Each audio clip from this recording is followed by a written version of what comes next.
Wife வந்து pregnant ஆனா இவங்க எவ்வளோ ஹாப்பி ஆவாங்க. நார்மலாகவே ஒரு ஹஸ்பண்ட் வந்து எவ்வளோ ஹாப்பியாக இருக்கணும். பட் எங்கள் லைஃப்பில் அது இல்லவே இல்லை. எனக்கு ஆல்ரெடி 2 அபார்ஷன் ஆயிடுச்சு. வட்சன் பாசிட்டிவ் வந்திருக்கு. பட் எங்களுக்கு அந்த ஒரு ஹாப்பியே இல்லை. எச்சம் வட்சனுக்கு இந்த இடத்துல வந்து நிலா மாதிரி மச்சம் இருக்கும், பெருசா இருக்கும். மச்சம் வந்து அவங்களுடைய ஐ மீன் டாக்டரோட எக்ஸ்பீரியன்ஸ்ல அது மாதிரி மச்சம் நான் பார்த்ததே இல்லன்ட்டே பார்த்தேன். கேர்ள் பேபி கையில கொடுக்கல, அப்படியே சிஸ்டர் காமிச்சாங்க. ஆமா, இவ்ளோ சைஸ் இருந்திருக்குமா பட்? ஆமா, இந்த சைஸ் இருந்தது. உள்ளங்கை சைஸ் இருந்திருக்கும். பொம்பளை புள்ள. ஆமா. Hello friends, welcome back to Rajgiri 3 rose. இன்னைக்கு என்ன vlog பார்க்க போறீங்கன்னா, கமெண்ட்ல வந்து பேபி பத்தி I mean delivery plan sorry delivery ஆச்சு பேபி பத்தி சொல்லுங்க. எனக்கு என்ன vlogனே தெரியாது.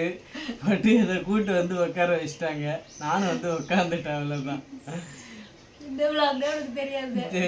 நான் பேசுறேன், அப்படி கூடவே பேசிக்கோ. சரி. ஆக்சுவலா டெலிவரி பத்தி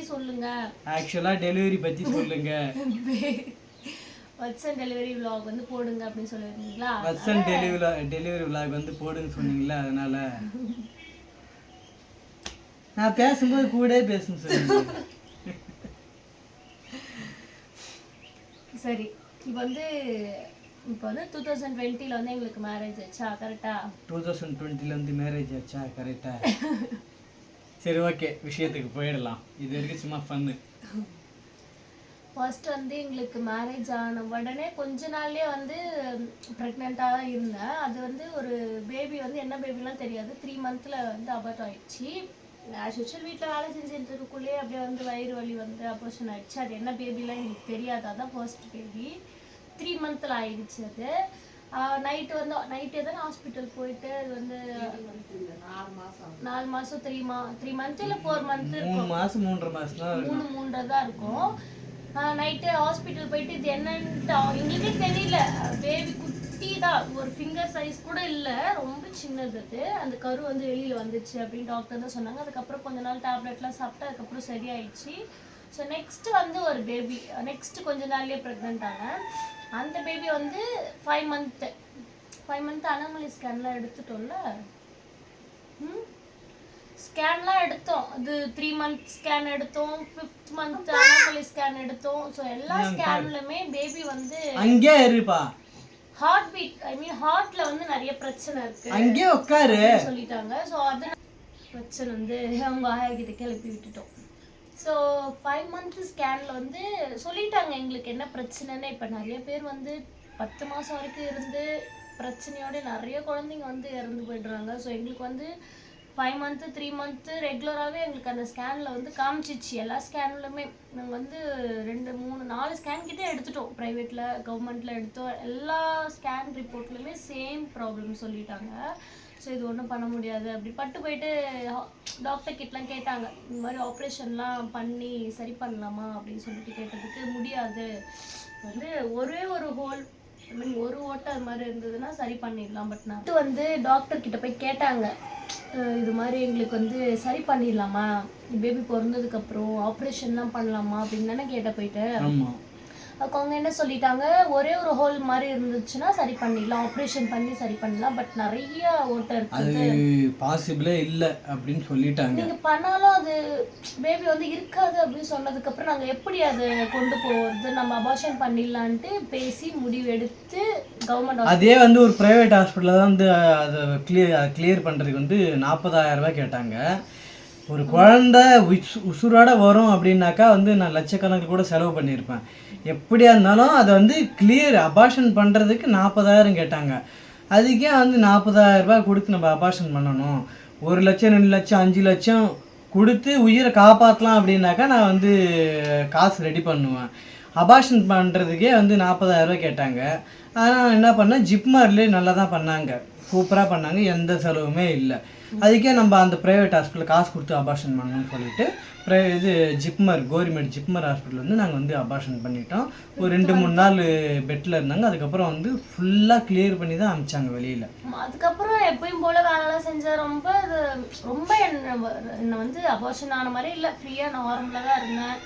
என்ன ஒன்று அம்மா தான் கொஞ்சம் நாளைக்கு அந்த வேலையை செய்ய வேணாம் அப்படின்னு சொல்லிட்டு ரெஸ்ட் எடுக்க விட்டாங்க. அதுக்கப்புறம் அந்த பேபி வந்து என்ன பேபின்னு சொன்னாங்க இல்லையா, உங்க கையில கொடுத்தாங்க. கேர்ள் பேபி தான் இது, நான் பார்த்தேன். கேர்ள் பேபி நானும் வாங்கல, கையில கொடுக்கல, அப்படியே சிஸ்டர் காமிச்சாங்க. ஆமா இவ்வளோ சைஸ் இருந்திருக்குமா பட்டு? ஆமா இந்த சைஸ் இருந்தது, உள்ளங்கை சைஸ் இருந்திருக்கும். பொம்பளை புள்ள. ஆமா அது ஹாஸ்பிட்டல்ல இருந்து வெளியில வந்தானே ஒரு 6 மந்த் இல்ல 1 வருஷமாவது கேப் இருக்கணும் அப்படி சொல்லி தான் அனுப்பிச்சாங்க. பட் எங்களுக்கே தெரியல, அன்எக்ஸ்பெக்டடா தான் வச்சன் வந்து 3வது பையன் வந்து பிறந்தான். அதெல்லாம் என்ன சொல்றதுன்னா கடவுளுடைய செயல்.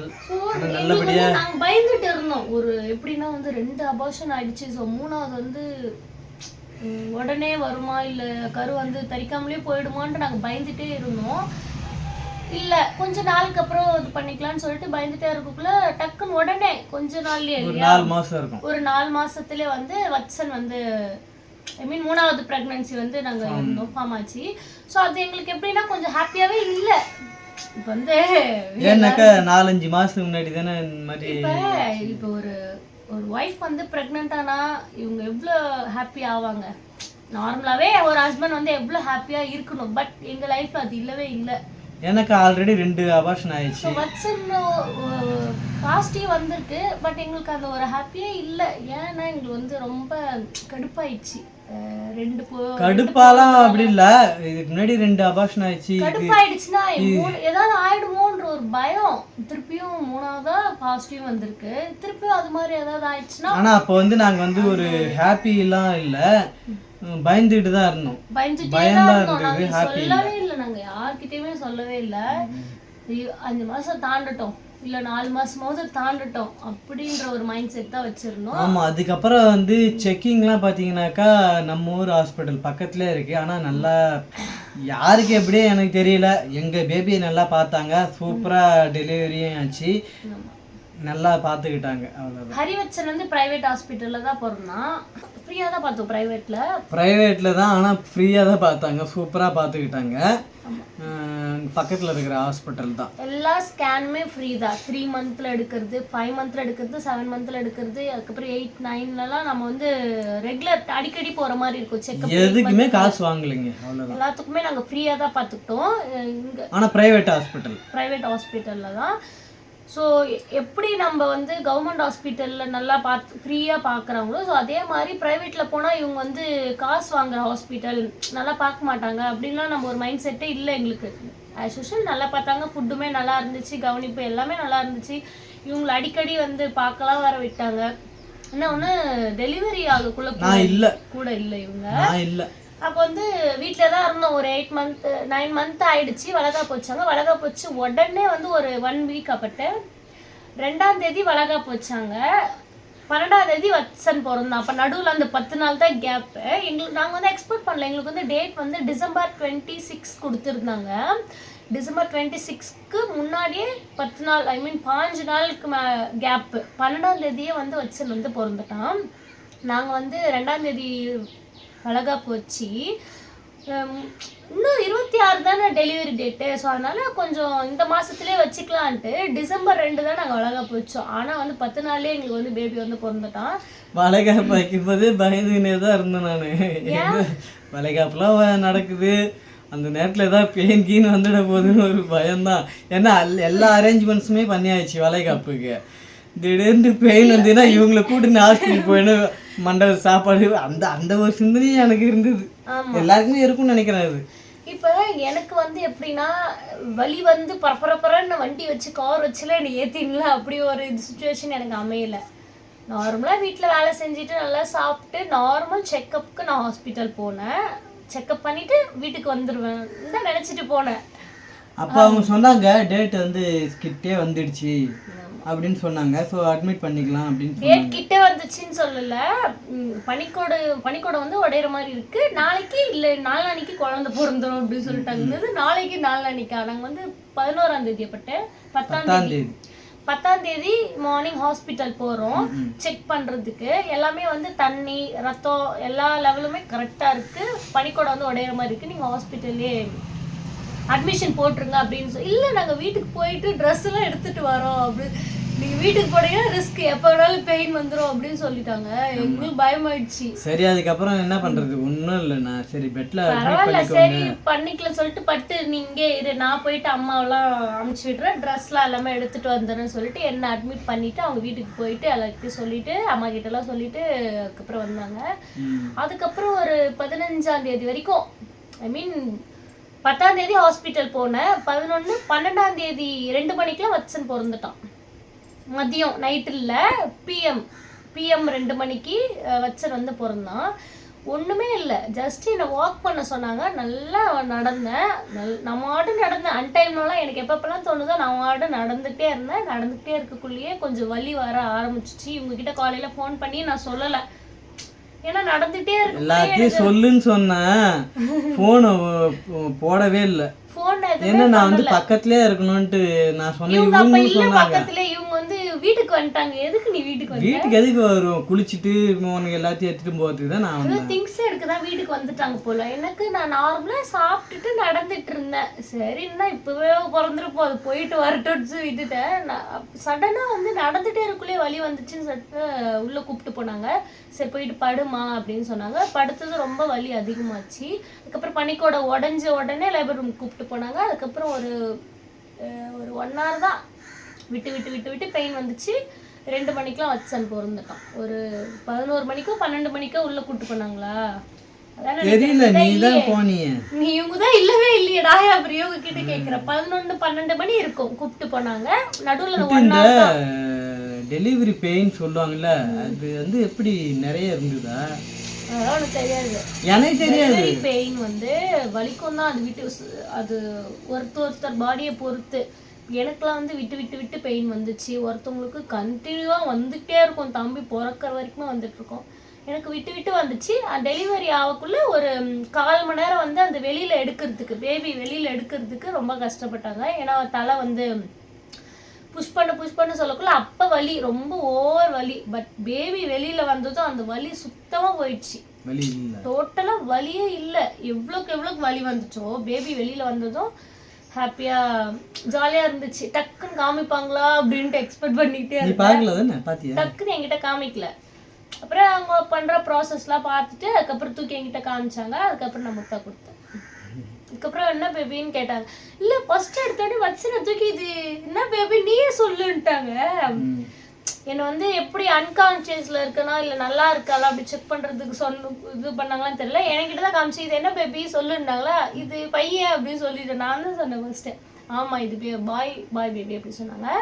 அப்புறம் இது வயிற்றுல என்ன இருக்குது அப்படின்னு சொல்லிட்டு என்கிட்டே கேட்குறாங்க. இது என்னன்னு எனக்கு தெரியல அப்படின்னு சொன்னேன்னா உடனே டாக்டர்லாம் இல்லை, இது உங்கள் ரிலேஷன் சைடில் யாருக்குன்னா இருக்கா அப்படின்னு எனக்கு கேட்டாங்க. ஐ மீன் மச்சம், மச்சனுக்கு இந்த இடத்துல வந்து நிலா மாதிரி மச்சம் இருக்கும், பெருசா இருக்கும். மச்சம் வந்து அவங்களுடைய ஐ மீன் டாக்டரோட எக்ஸ்பீரியன்ஸ்ல அது மாதிரி மச்சம் நான் பார்த்ததே இல்லைன்ட்டு என்கிட்ட கேட்குறாங்க. இது உங்க ரிலேஷன் சைட்ல யாருக்குன்னா இருக்காமா அப்படின்னு கேட்டாங்களா. இல்லை எனக்கு தெரிஞ்சு இல்லை, பட் தெரியாம யாருக்குன்னா இருக்கும் இல்லையா, தாத்தாக்கோ இல்லை யாருக்குன்னா முன்னோர்களுக்கு யாருக்குன்னா இருந்திருக்கலாம் அப்படின்னு நினச்சிட்டேன் நானே. டாக்டர்லாம் இது கொஞ்சம் ஷாக்காக இருக்குது, மச்சம் நான் நிறைய குழந்தைய பார்த்துருக்கேன், பட் இது மாதிரி நிலா ஷேப்பில் இருக்கிற மச்சம் வந்து பார்த்ததில்ல. இப்போ வந்து வச்சன் இன்னும் கொஞ்சம் பெருசாக இருக்குது. இப்போ மச்சம்னா எப்படி இருக்கும், குட்டியாக இருக்கும், பெருசா இருக்கும், எப்படியா இருக்கும். இது வந்து இப்படி நிலா மாதிரி இருக்கு, நிலா மாதிரி இருக்கு. நிலா இப்படி வந்து மறுபடியும் மேலே இப்படி வரும். அது மாதிரி இருக்கோடனே கேட்டாங்க. ஷாக்கா நாங்கள் எல்லாருமே அது மச்சம் தான் அப்படின்ட்டு சொன்னதுக்கப்புறம் ஓ மச்சமா அது மாதிரி எங்கள் வீட்டு சைட்லலாம் இல்லை அப்படின்னு. அதுக்கப்புறம் நார்மலாக ஒரு 3 டேஸ்க்கு நார்மலாகவே இருந்தேன், வலிலாம் எதுவுமே இல்லை, நல்லா பார்த்துக்கிட்டாங்க. எல்லாருமே வந்து யூஷுவல் பார்த்துட்டு போனாங்க. அதுக்கப்புறம் 3 டேஸும் முதல்ல இருந்தேன். அதுக்கப்புறம் வீட்டுக்கு வந்துட்டேன். வீட்டுக்குமே கார் வச்சு வீட்டில் இட்டுட்டு வந்து விட்டுட்டாங்க. ஸோ என்னுடைய டெலிவரி வந்து நல்லா சூப்பராகவே இருந்துச்சு. இப்போ வந்து அடுத்து வந்து பேபி வந்து பிளான் பண்ணுங்க அப்படின்னு சொன்னீங்க. சொல்றீங்க என்ன இப்போ அடுத்த பேபி வந்து என்னன்னா நாங்கள் தான் வந்து கொஞ்சம் தள்ளி வச்சிருக்கோம். என்னன்னாக்கா இல்லை ஏன் நீங்கள் அப்படி சொல்றீங்கன்னா இவங்களுக்கு வந்து 40 வயசு ஆகிடும், எனக்கு வந்து வயசு ஆகிடும் அப்படின்னு வேற நீங்கள் சொல்றீங்க. இல்லை அதையும் கூட பார்க்கலாம் தான். ஆனால் வந்து என்னன்னா இப்போ நம்ம வீடு வந்து சின்னதாக இருக்க மாதிரி ஒரு ஃபீல். ஆனால் இங்கே பாருங்க, நான் இப்போ சென்னைக்கு வேலைக்கு போனேன்ல, ஒரு சின்ன இதுதான், அந்த ரூமில் தான் வந்து நிறைய பேர் வாழறாங்க, புள்ள பெற்றுக்கிறாங்க, எல்லாம் பண்ணிக்கிறாங்க. ஆனால் வந்து பட்டுக்கு வந்து கம்ஃபர்டபுளாக இல்லை. ஸோ இங்கே வெளியில் ஒரு இது மாதிரி இருக்குது, ஒரு லிவிங் ஏரியா மாதிரி இருக்குது, இது ஒரு ரூமு.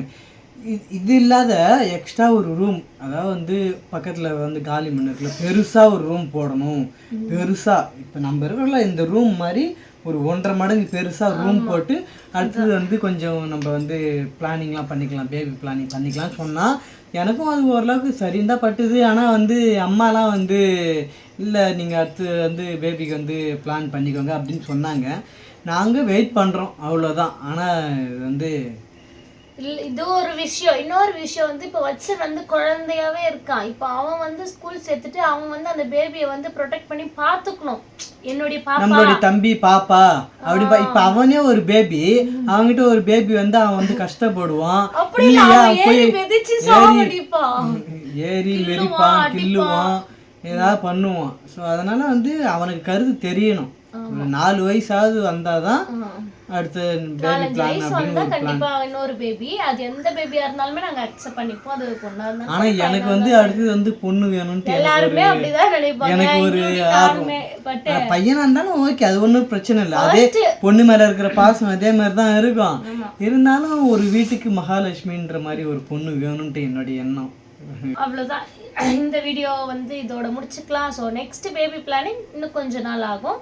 ஸோ பார்க்கலாம், இன்னும் 1 வருஷம் இல்லை 2 வருஷம் இல்லை 3 வருஷம், அதுக்கு மேலே ஆகாது.